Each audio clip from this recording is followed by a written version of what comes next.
Hello people, good morning. Mobangon ta aron magluto og pamahaw.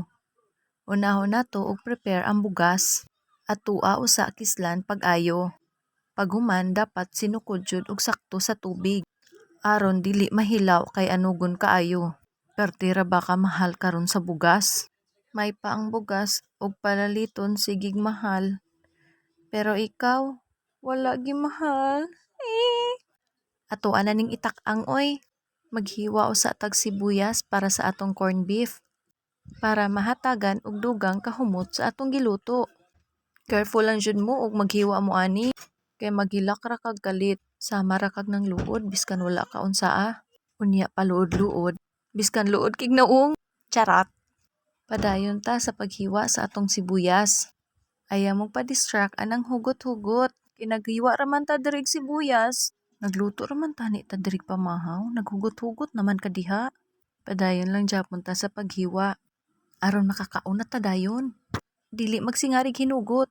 Magpainit sa tagmantika sa kalaha. Unahon na tugluto ang itlog.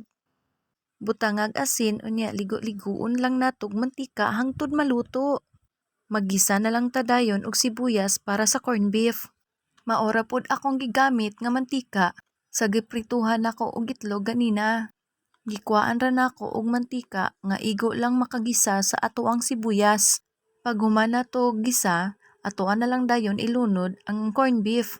Imuhala lang dayon siyang ukay-ukayon aron dili siya magpilit sa kalaha. Hulaton na lang dayon nato pila ka minutes hangtod siya maluto. Dalion nato ni kay para makapamahaw na ta dayon. Ready na tong pamahaw mga people. Para nami atong kaon, inita na tog tubig para sa kape. Black coffee sa buntag pares sa atong pamahaw nami na kaayo. Unsa pay gihulat mga una ta ninyo. Salamat kaayo mga people sa pagsuporta glantaw sa akong videos. Thank you for watching. Bye!